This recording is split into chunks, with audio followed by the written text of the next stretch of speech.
Book rearrangement reaction देखेंगे। Advance organic chemistry first MPC 102 unit first study of mechanism and synthesis application of following name reaction. जितने भी name के reaction first unit में दिए गए थे वो हम लोगों ने पढ़ लिया है। अब इसमें से जो नेक्स्ट रिएक्शन और सिंथेसिस एप्लीकेशन है उसका हम पढ़ेंगे Brook rearrangement reaction. Brook rearrangement reaction क्या है हम इसके बारे में देखेंगे। ब्रुक एक वैज्ञानिक थे जिन्होंने सिलिकॉन के साथ एल्कोक्सी ग्रुप का यानी long chain carbon carbon long chain का इन्होंने क्या किया है या फिर एल्कोक्सी ग्रुप कह सकते हैं रीअरेंजमेंट किया है। राइट, तो हम यहाँ पे इसका इंट्रोडक्शन देखते हैं। The Brook rearrangement in organic chemistry is a rearrangement reaction in which an organosilyl group क्या होता है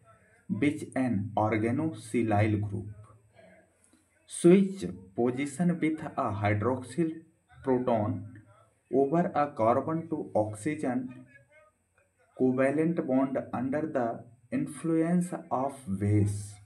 The reaction produce is silyl Easter. जो रिएक्शन में प्रोड्यूस होता है जो रिएक्शन बनता है उस रिएक्शन को हम क्या कहते हैं silyl ester. Silyl ester form में गेट होता है यानी प्राप्त हो जाता है। It is name for the Canadian chemist sir Adrian Gibbs Brook. इन्होंने इनका पूरा नाम था जो साइंटिस्ट थे इन्होंने ब्रुक रीअरेंजमेंट का आविष्कार किया था।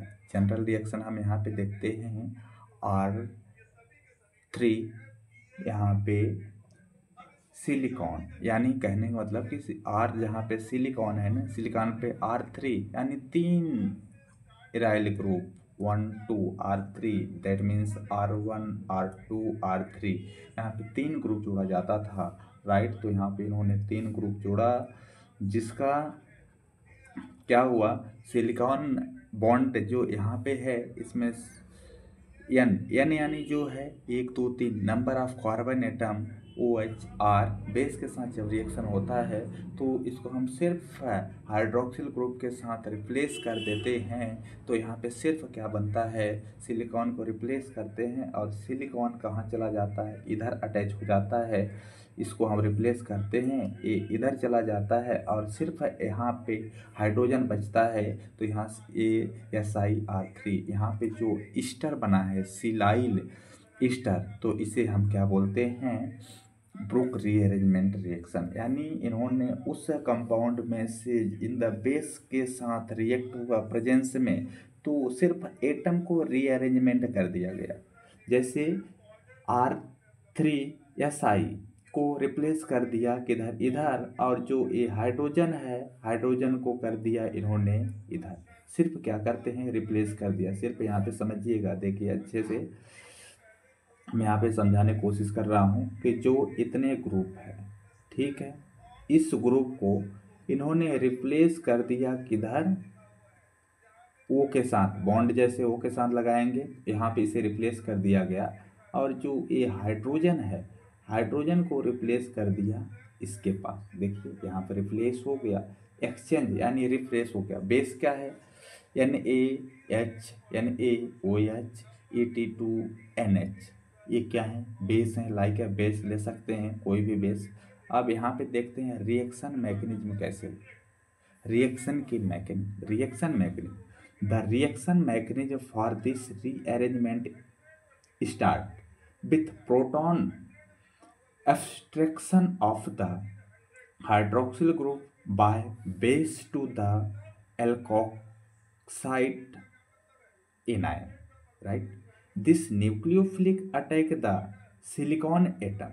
जो न्यूक्लियोफिलिक अटैक करता है किस पे silicon atom in a nucleophilic displacement with the methylene group as the leaving group. जो मेथाइलिन ग्रुप होता है एज द लिविंग ग्रुप होता है यानी इसमें सिर्फ रिप्लेस कर दिया जाता है।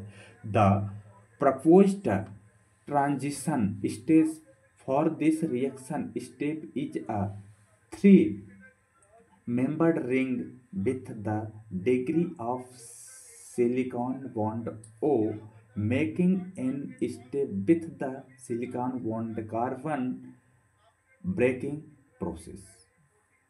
The additional electron pair is now transferred from oxygen to a carbon ion, which quickly abstract a proton from a proton source such as solvent to form the final silyl ester. जो हमारा final silyl बनता है उसे हम क्या बोलते हैं? Final silyl ester. यहाँ पे देखते हैं जो सिलिकॉन के साथ जो तीन आर ग्रुप होते हैं, आर आर आर, राइट, ये अपना ए है। जब इसमें हम बी यानी बेस, जब इसको हम अटैच करते हैं तो ए हो जाता है, देन ए क्या होता है? मूवमेंट हो जाता है, तो इसको क्या कर देता है? छोड़ देता है। जब छोड़ देता है तो यहाँ पे जब रिप्लेसमेंट रिएक्शन होती है तो ए सीधे रिप्लेस हो जाता है, कार्बन के पास रिप्लेस करता है और बाजू में चला जाता है।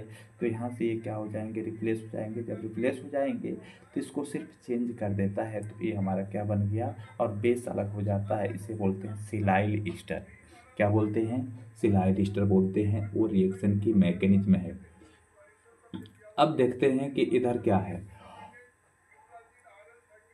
आर्गेनोसिलिकॉन कंपाउंड्स, जो आर्गेनोसिलिकॉन कंपाउंड होते हैं इसी को बोलते हैं आर्गेनोसिलाइल ग्रुप। क्या बोलते हैं? Organosilyl group. Organometallic compounds containing carbon bond silicon, यानी कहते हैं कि कार्बन के साथ सिलिकॉन जुड़ जाए किसी भी कोवैलेंट बॉन्ड के साथ, उसको बोलते हैं आर्गेनो सिलिकॉन कंपाउंड। क्या बोलते हैं? Organosilyl group. डिफरेंट टाइप यहाँ पे इसका प्रोनाउंसिएशन किया गया है। कार्बन बॉन्ड सिलिकॉन तो कौन सा ग्रुप कहलाएगा? Organosilyl group. जब इसमें सिलाइल ईस्टर का फॉर्मेशन होता है, silyl ester are group of chemical compound which contain a silicon atom covalently, जो इसमें सिलिकॉन है covalently bonded to a alkoxy group, यानी जो सिलिकॉन है उसके साथ कोवैलेंट बॉन्डे में एल्कोक्सी ग्रुप जुड़ जाएंगे बहुत सारे, 3, मोस्टली कितने? 3। तो ये क्या हो जाएगा? Silyl ether. उसको क्या बोलेंगे? Silyl ether. यहाँ पे एग्जाम्पल देख सकते हैं, एग्जाम्पल है, बहुत सारे डिफरेंस एग्जाम्पल हैं। यहाँ पे सिर्फ सिलिकॉन पे यहाँ पे जोड़ना है हमें एल्कोक्सी ग्रुप। कोई भी कंपाउंड हो सकता है, जो डिफरेंस है जो आ रहे हैं ना वहाँ पे हम सिलिकॉन के साथ कुछ भी होगा, लेकिन एक सिलिकॉन के साथ बॉन्ड में 3 एटम्स, जैसे यहाँ पे देख रहे होंगे सिलिकॉन के साथ ये हो गया, सिलिकॉन के साथ 3 कार्बन्स हो गए, ये हो गए ग्रुप में, ये देख रहे हैं, ये देख रहे हैं, ये सब क्या है?